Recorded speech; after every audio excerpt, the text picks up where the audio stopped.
Hello, and welcome to the Good City podcast series by BDP. I'm Michelle Schwerab, Innovation Director of the Americas at BDP Quadrangle.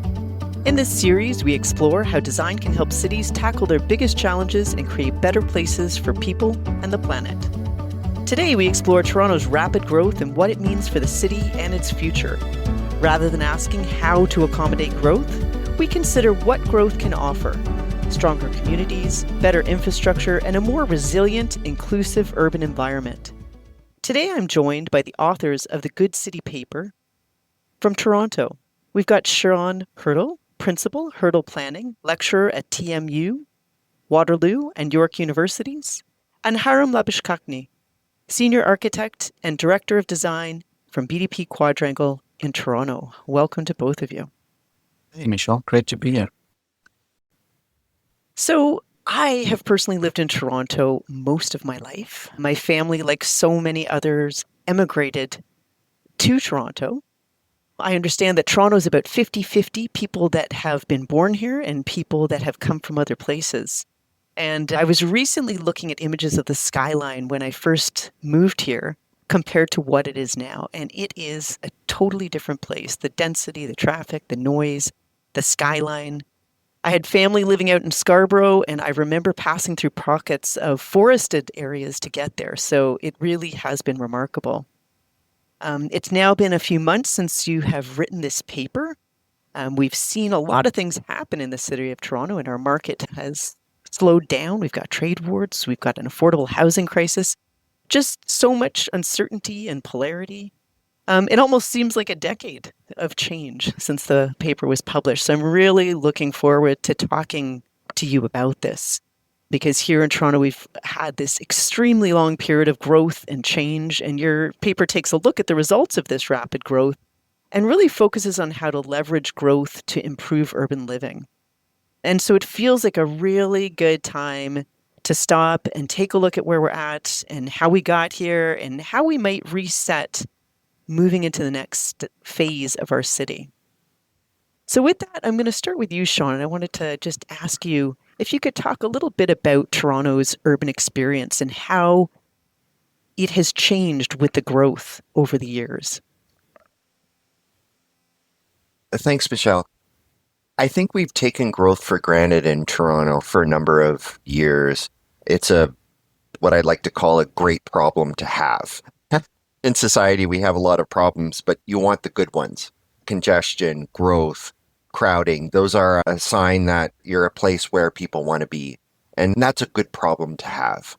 I grew up in the Rust Belt of Southern Ontario, and we were envious of having congestion or hearing stories of crowding and soaring real estate markets. We wanted those problems. So reminding myself and ourselves that we have really good problems, we have the right ones in Toronto. That's not to say that we're leaving ourselves off the hook to solving those, and to, as you said in your intro, Michelle, making the most of the growth, making the most of the problems that we're given, the opportunities. We've been growing by about 120,000 people every year for the past number of years, and that's starting to slow down. As you've said, we've had a bit of a hiccup. How long those hiccups will last is another thing. But now we're maybe having a bit of a reckoning. Toronto's identity has always been attached to growth, success, expansion, attraction, vibrancy, inclusion, and diversity. Those things are still here, but I think the slowdown has said, these things are fragile. And how do we harness those? I think back to when I first moved to Toronto almost 30 years ago, and that was sort of the ending of Toronto the Good in some ways, where we used to pick up the garbage, we mowed the lawns in the parks, we oiled the swing sets, things were on time, the sidewalks were clean, and we weren't really aspiring to, quote, world class at the time. But the irony is that people thought of Toronto as world class because we did the small things well.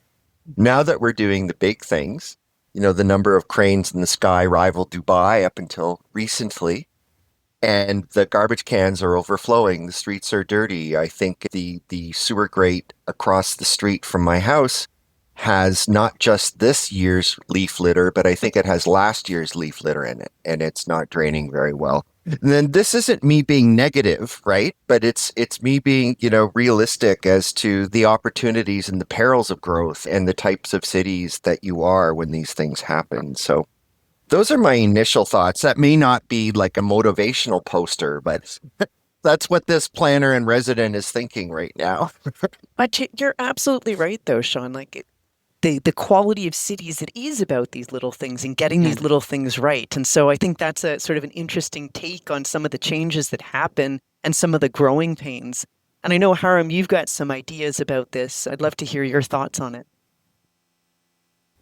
It's great to have this conversation now, like you say, Michelle. I think in your intro, talking about the sort of growth we've had, and then also now, the sort of slowdown and the dip. And that's also, it's so part of this story of change, I think, that Toronto has gone through, really since its inception. And I think seeing the dip not as something negative, but actually as a great opportunity to address some of the challenges that you guys spoke about.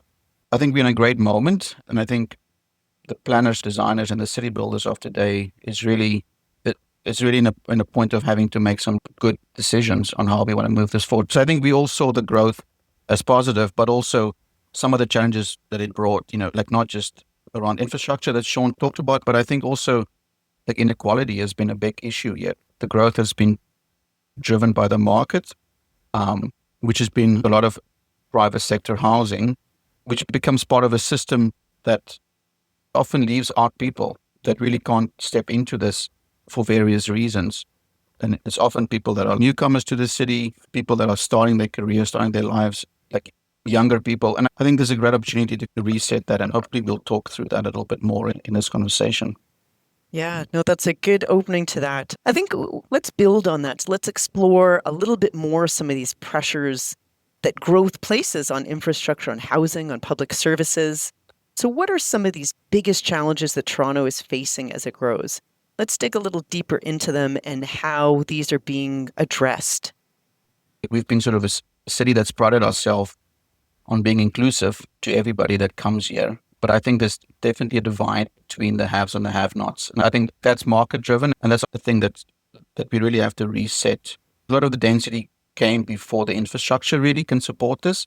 And I think the city is catching up. There's certainly some transit going in. There's sort of two new lines of the LRT that's ready to open. So I think the infrastructure is catching up, but I think part of the challenge has really been that the growth is seen to pay for the infrastructure. So, and then I think there's been a big disconnect because the two feed each other.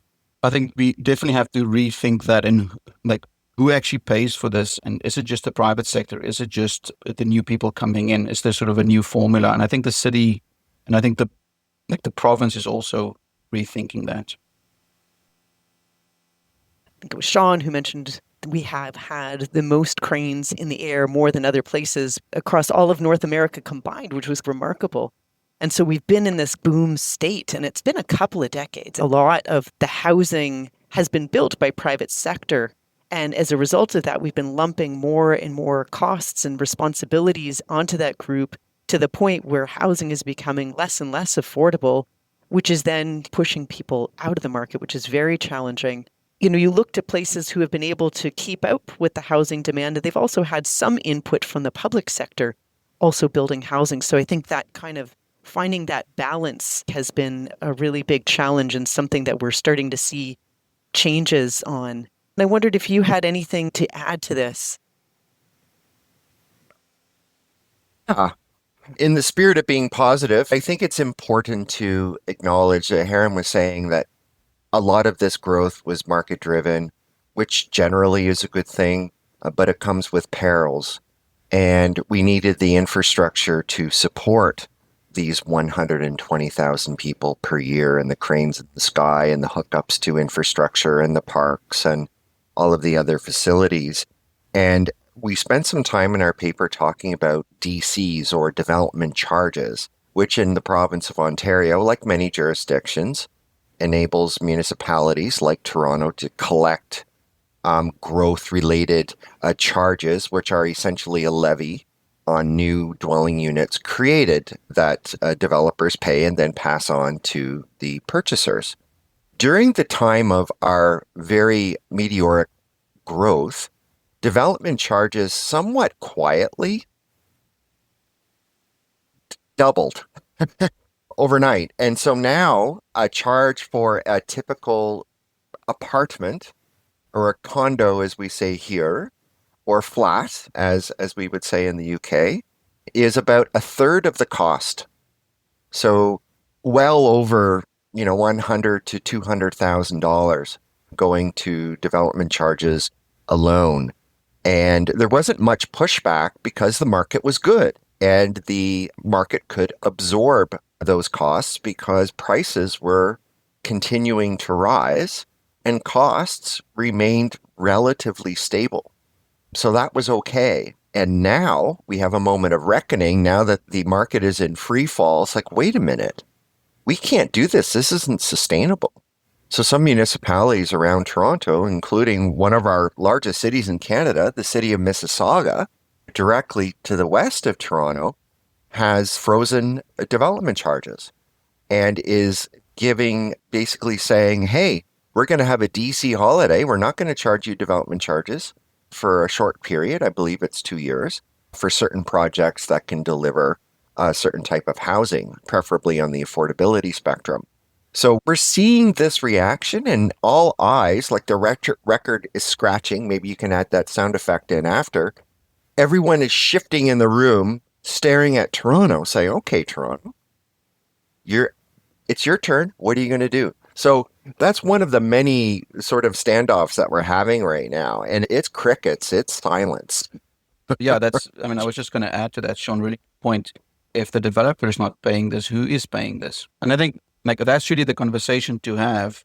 If it's not just developers, private sector funding a lot of the infrastructure, is it maybe time for cities to actually have access to other kind of ways of financing? Is it time for the provincial government to get involved and actually be part of the story around delivering growth? I think that's starting to happen because of the speed and the scale of the growth we've had over the last 2 decades. I think we've all been on this treadmill of just keep going, keep going, keep going. And now it's sort of, catching up. And I think we're rethinking the model of actually delivering this.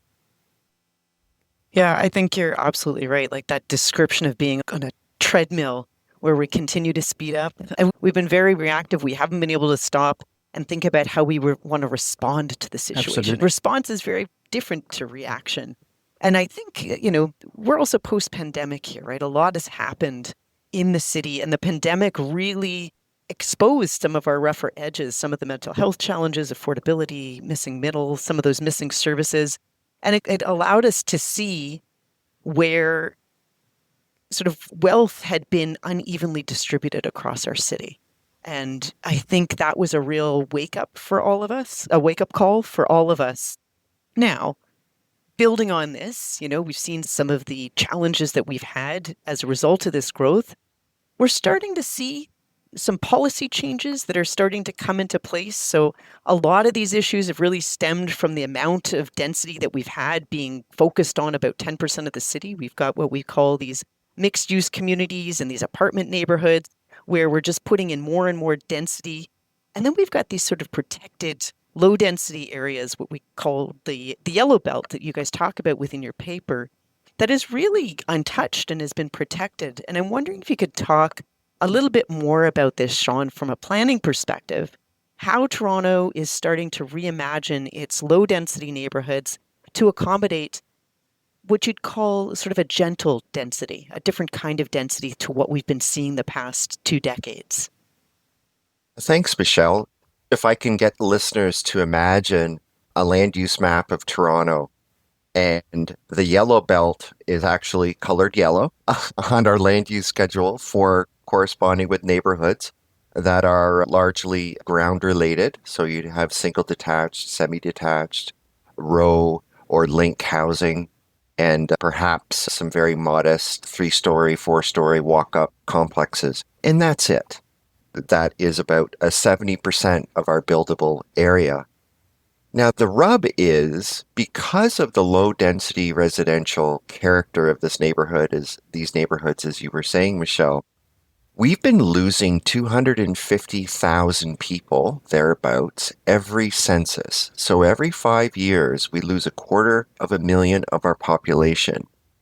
At the same time, obviously, Toronto is growing by 120,000 people, which means that we're essentially squeezing the balloon where there are more people living where there are fewer services, more strains on existing infrastructure in the core, on our major streets and avenues and some of our subcenters, while there's a great hollowing out in our yellow belt.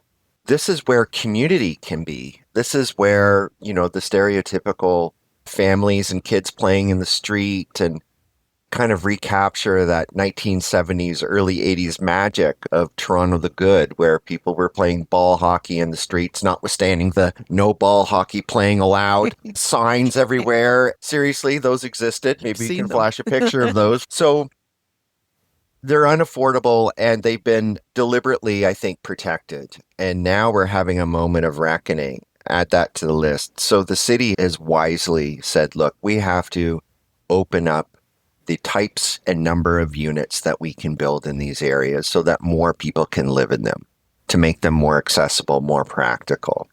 And that's a wonderful thing. And Toronto has done, really, credit where credit is due, an excellent job of overhauling planning policy and regulations through zoning in Toronto in a very short period of time. Over the past 5 years, there is the Enhancing Housing and Neighborhoods Initiative, EON, whereby you can build 4 units on a lot as of right without any planning applications to change the zoning or the official plan. All you'd need is a building permit, and there may be some variances for parking and roof peaks and other things, but generally you can build a lot and your entitlements are quite good. And Toronto has also just more recently looked at up to 6 stories on major streets and neighborhoods to encourage neighborhood scaled apartments, which is a great idea. But planners, as I remind my students and myself, planners don't build anything, unfortunately. So you can plan for it, but that doesn't guarantee building. And so obviously we're in the point where we're sort of waiting and drumming our fingers on our desks saying, okay, when are the permits coming? And they're starting to trickle in, but there always is a lag between policy and implementation and building. And people like Harem come in with their clients and start to interrogate our zoning to see what really actually can be built. And we're in that sort of standoff phase where we're waiting the market to respond. And the market has predominantly built high rise in Toronto for the past number of years. So I think the market is understandably taking some time to see what this means and to see what the opportunities are. And at the same time, you have, I don't think we've mentioned NIMBYism yet, so I think I'll mention that. Not too bad for almost 20 minutes in, haven't mentioned NIMBYism yet. But the not in my backyarders are starting to brace and be very nervous about this.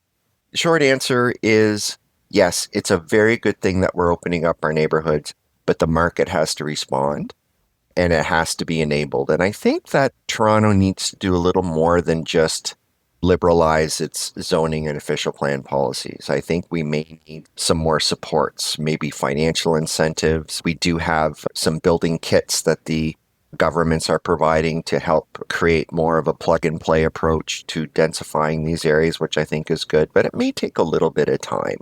But generally, the planning is excellent, but we have to see the results. Yeah, I've started to see they put out the housing catalog. I think so. Yeah, 50s or 60s. Yeah, that's great. But it's interesting. It also talks about opening up these neighborhoods. It also talks about who's the end users in these developments. Yes, they might be low in scale, especially compared to, I think, what people are used to in Europe and even some cities in the US as far as like density. But I think like as the market is shifting from a investor standpoint to an end user standpoint, I think it's going to really embrace the opportunity to actually intensify the neighborhoods. And you touched on it a little bit, Michelle, is the kind of the innovation that this also brings, right? Like, how do you like build these things, these houses or apartments very efficiently? Is there sort of component of like innovating how we build, um, which can also help to make the performer work and actually deliver the housing we need. And then the other piece is also the fact that the rental market now is really standing up and saying, okay, but maybe if it's not all just about flipping the housing and making money from it, but actually having a place to live, I think for us as designers and architects, it's a great opportunity to actually like really think about the type of spaces that we deliver, the type of buildings, this is sort of like, are they sustainable? Like, do they actually give the amenities that people want in these buildings that actually is seeing it as a home? I think for the first time really in a few decades, this is people's homes now. It's not just a place to kind of leave your money or make money on. I think it's a really exciting kind of moment.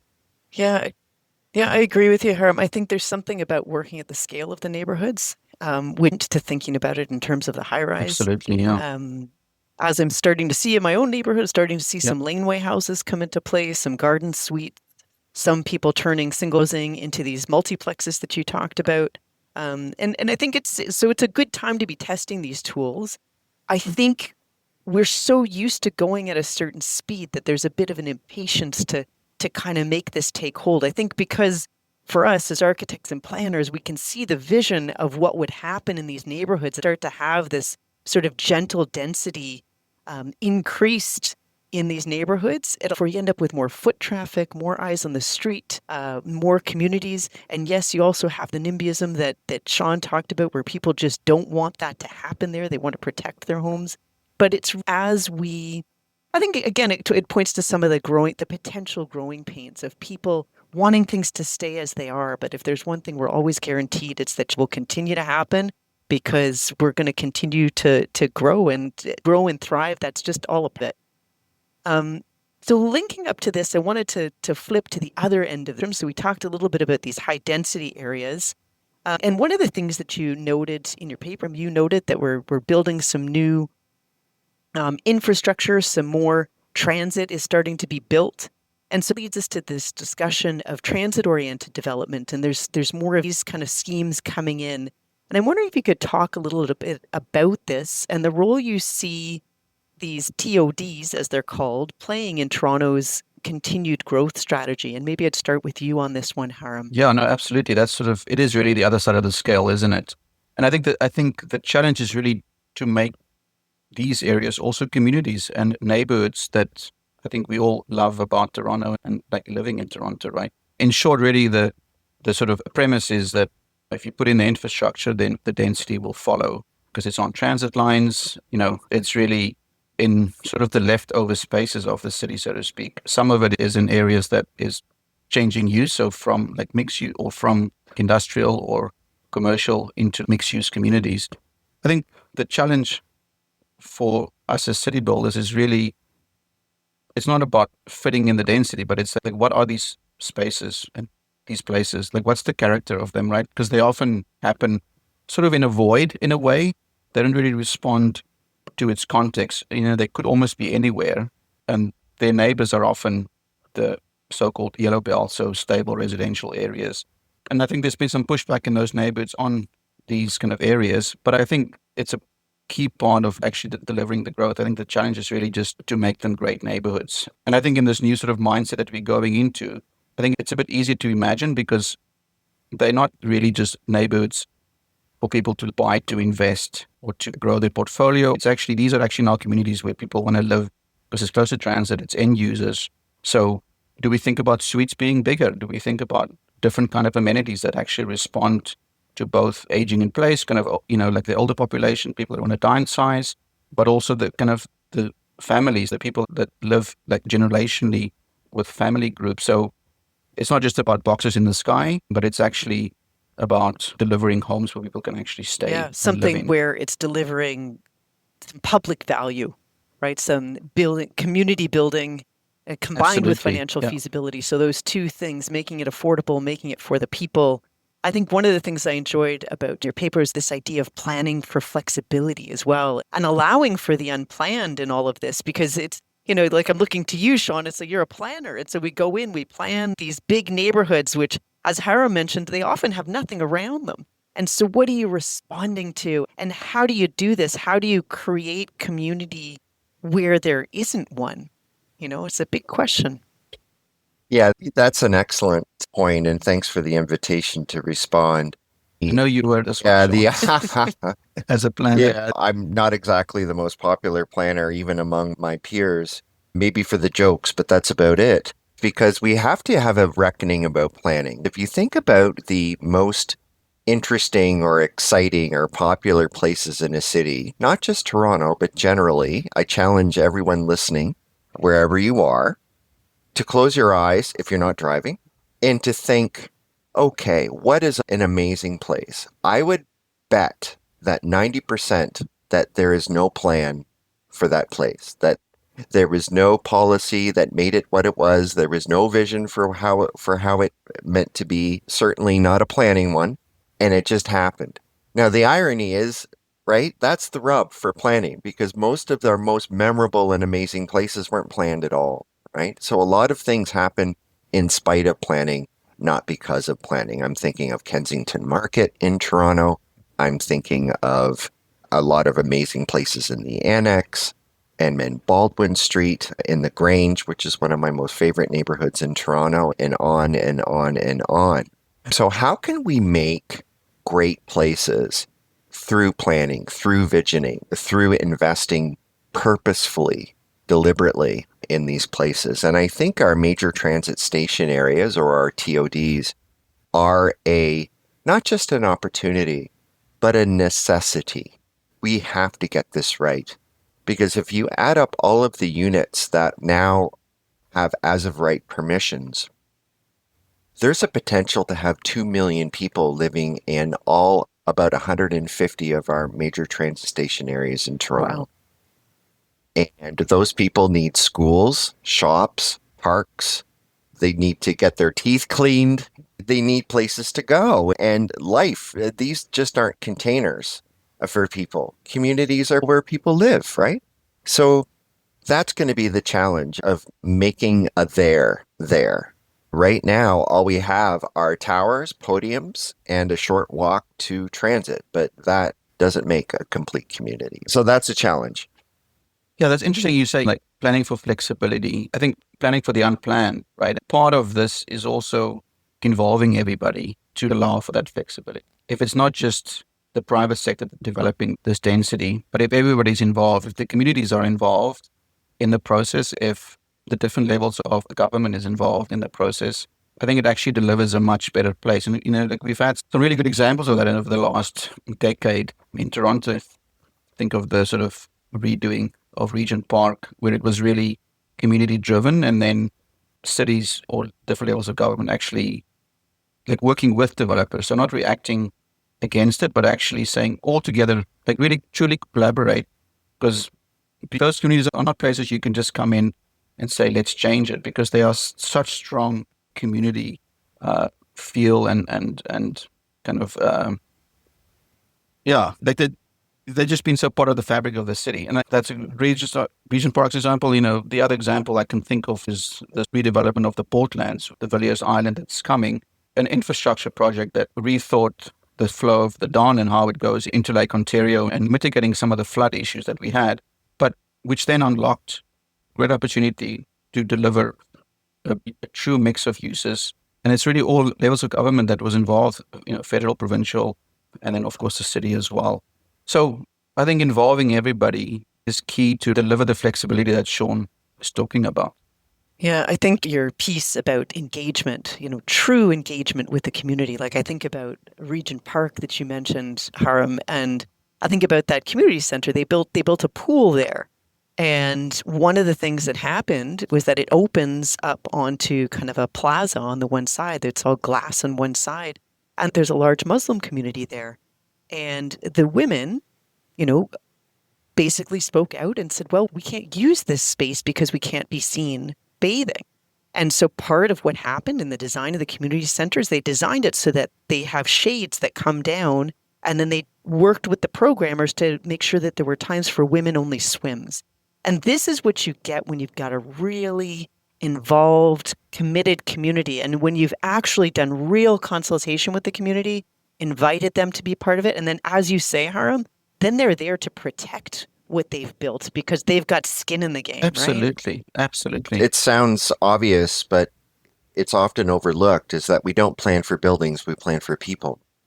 And that's a really good So example, true. Michelle, the pool. Yeah, really. And then I think the other part you talked about was the designing for flexibility. Again, I'm going to point to COVID because I think one of the things that happened during COVID is there was this removal of red tape to allow things to happen. We started to see some of the social structure breaking down. We wanted people to go out and meet on the street, yet we had to keep it safe. We wanted people to go out and start to feel better. And so we did things like what was called Cafe TO, where we basically took over lanes of traffic and we started to put out little tables outside cafes and take back these spaces for the people because people needed to be outside, not in. And we did that extremely quickly, and it had such positive results. Not only did it help us during that time, but it's continued in the aftermath. And I love that. So again, I think this is to your point about flexibility and engagement, Haram, and being able to do these things quickly. Yeah, no, I mean, if I just think when I moved to the city, 2002, I mean, that was unthinkable. Like having patio space that actually intrudes on the road. I live in the sort of on little annex kind of area like Little Italy, College Street. I mean, College Street just used to be such a highway at rush hours, both back and forth, and all of a sudden to think of that now as being space where people can actually enjoy. I mean, it's amazing. I think the pandemic sort of forced that, and I think in the same way that the market now is forcing it on us to really rethink how we kind of like deliver. I think it's a great opportunity. I mean, I'm forever the optimist. So picking up on this, I feel like we've learned so much in the city of Toronto, especially in these past couple of years. I think we've got more to go as we kind of try to move out of this and really take advantage of this. There's that quote from Machiavelli, like, don't waste a good crisis, right? So here we are, we're in this place. I feel like we've learned so much, and I think it's a good moment to reflect on some of these transferable insights from our experience of growing. One of the things I love the most about hosting this podcast is the idea of sharing lessons across geography. So thinking about Toronto's approach, I wondered if you could share your thoughts on what other cities could learn from Toronto's approach to growth and planning. Well, I can go first. I guess I just did. Sorry. Is you can tell there's Canadians because we're always apologizing. All good. I think that governments, municipalities, Toronto and other cities have to have skin in the game. I think you used that term earlier, Michelle, is we have to use our land, our resources to show leadership in implementing and responding to a lot of the policies that we write. So here I am being positive, one very positive, take that, Haram, one very positive thing, yes, one very positive loving outcome it. of the housing crisis in Toronto is that Toronto is actually building housing for the highest need residents, being those who are servers in restaurants and clean our facilities, and who are junior teachers and our entry-level nurses and emergency service providers, looking at ways to house them in a way that's affordable and attractive in adequate and housing and put them in nice neighborhoods. Thousands of units are being created directly by the city through the housing TO strategy on lands that the city owns, and building them through modular and other quick forms very, very fast.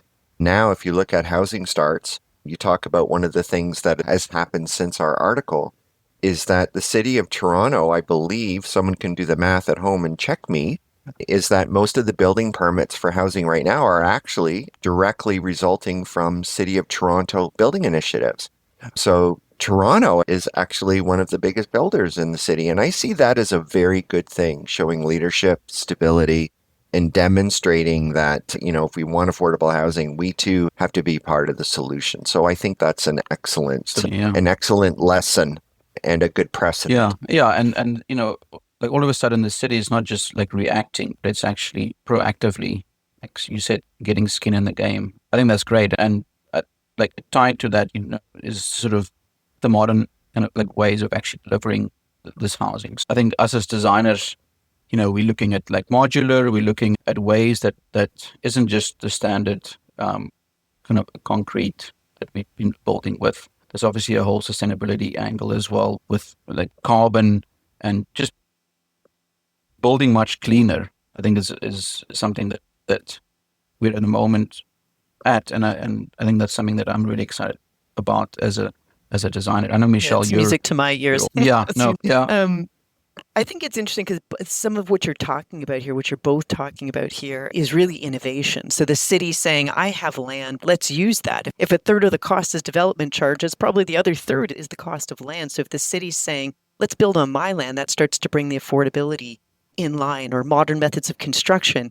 It's a way to build more quickly. I read an article maybe last week or two in the NRU, and I know you were involved in that, Sean, in the creation of NRU. So thank yeah, you for that. It's an excellent weekly publication. And so this article was by Lana Hall, and it was called Creative Problem Solving. And it was so interesting because it was about this partnership between the city of Mississauga and Habitat for Humanity and a private developer. So a private developer was building a tall building, and they were having trouble selling their last few units. And if the way that it works here is we make contributions, or developers make contributions to the community benefits contribution, and that gets sort of, they agree on what that is for. And they were kind of at the tail end of construction, and they said, you know what, we haven't been able to sell these. People are offering us numbers that are really well below what our pro forma would offer. Is there something we can do here? And so what they did is they built this relationship with the city of Mississauga and Habitat for Humanity. And in the end, the city used a little over $1 million of their community benefits contribution from the developer to facilitate Habitat's discounted purchase of the units. And what this allowed us to do is add some affordable units to the market. And who knew, such sort of creative accounting? It's really agreement between private sector, public sector, and the nonprofit. And so we can't forget those nonprofits that are out there contributing to community building on a day-to-day basis. And when you get those three all playing together in the same sandbox and all appreciating what each of them does from the other, because someone needs to finance the shortfall to make housing affordable. And here we have these sort of community partners that have done this. And I found that really, truly remarkable. yeah. No, that's great. I mean, just the fact that developers now, they want to do like rental, right? They want to do affordability because it unlocks certainly the approvals process. It often also unlocks financing, whether it's from the city or provincial or federal governments. I mean, I think that's like music to our ears as designers, because really rental makes a lot of sense, and like having it be at a level that the market can actually absorb and support is great. So again, that sort of like flexibility that we spoke about in the paper, it's really like, how do you leave that flexibility in there to kind of allow for the unplanned to happen? I'm sure when that project started up, I didn't read the article, but it wasn't planned to be that, but then it became that. And I think in our practice, Michelle, we're seeing that more and more where like buildings are being rethought. They were one thing, but then, oh, let's look at it because the market doesn't support that. How can we innovate, plan for that flexibility on the scale of the city, but also even at the scale of an individual building, unit sizes. Absolutely. Things like it really challenges us as designers to be on our feet. Regulation, policy support, funding, the land, it doesn't matter if you don't have the imagination and the drive in the first place to seize those opportunities. And I think that what you were describing, Michelle and Harem, is just that nice alchemy or Goldilocks zone where all these things came together. But we certainly need to scale up those opportunities at a greater level. Not only can we do things great, but we have to. Yeah. There's the imperative. There's no other alternative. We have to do great things. But we have to imagine those great things first in order to achieve them. Yeah, absolutely. And I think, we came to this point through a reaction, but I think a lesson for other cities is to be proactive about this, right? To kind of really think about involving everybody, really thinking about flexibility, etc. Yeah, I think these are some great lessons that the City of Toronto can pass on, really, about innovation, being open to innovation across all parts of this industry. So I wanted to just wrap up with, my preferred question. We always end the podcast with this one. And it's really, if you could describe Toronto's future in one sentence, what would it look like if it was a truly good city? Ooh, Sean, you can go first. I'm not going to be very helpful, Michelle. But I think the problem is that maybe the problem is trying to describe things in one sentence, because there is so much more to it. Toronto, I would say, is a paragraph city. There are stories. We're planning for people. Diversity is our strength, the banners say, which I guess is a sentence. But it really is story. I was at the gym last night. I don't know if you can tell. This is audio. I'm flexing, ladies and gentlemen. There was someone on a treadmill going at a pretty brisk pace, and they were reading a book, like an actual physical paper pulp book. I was so impressed, and I had a laugh to myself going, yeah, I'm in Toronto. This is how I know. And because it's about story. We're the place of great writers, Michael Ondaatje and Margaret Atwood. There are stories on our streets, and because it's about the people, not the building. So I think that, including everyone, leaning into diversity as our strength is Toronto being great and hopeful and successful in the future. And I'm sorry if I didn't play along, Michelle, but I stand by it. So Toronto is not a sentence. Toronto is a paragraph. Wonderful. Thank you, Sean. I mean, what can I add to that? I think absolutely. I think being inclusive and being affordable, like it used to be, right? For the people that came here, like post Second World War, really saw it as a pleasant opportunity, despite the sort of harsh winters that we're in at the moment. Why would people come here? I often think, especially in the middle of winter, but really because it is a place that embraces everybody and it gives everybody an opportunity. And I think during the last 20 years, the city got away from that a little bit. And I think my hope is to just make it more affordable and like more inclusive again. It's really a neighborhood, right? It's a city of neighborhoods, but I think of the whole of Toronto as one neighborhood that has the sort of successful, the upper echelons, but it also has newcomers. It has the shop on the corner. It's very diverse, and it actually makes space for everybody. And I think if we can get back to that through this sort of change that continues, I think that'll be great. Toronto can be great if Toronto is good and fair. I think, greatness is goodness, I think. Yeah. Yeah, I was thinking about an answer for myself last night too, as I was preparing for this. And so I actually turned to Jane Jacobs because to me, she really emulates what I think of as a good city. And there were two things. So one thing that she said is that people must take responsibility for each other. So I think about that, and it's the little things like helping someone with their bag. It's the helping people, smiling at them, where you can sort of have these sort of graceful, casual, delightful moments with people. That's what it would look like. And then there was another piece that she wrote, and this came from her. This is a quote from her book, Death and Life of Great American Cities.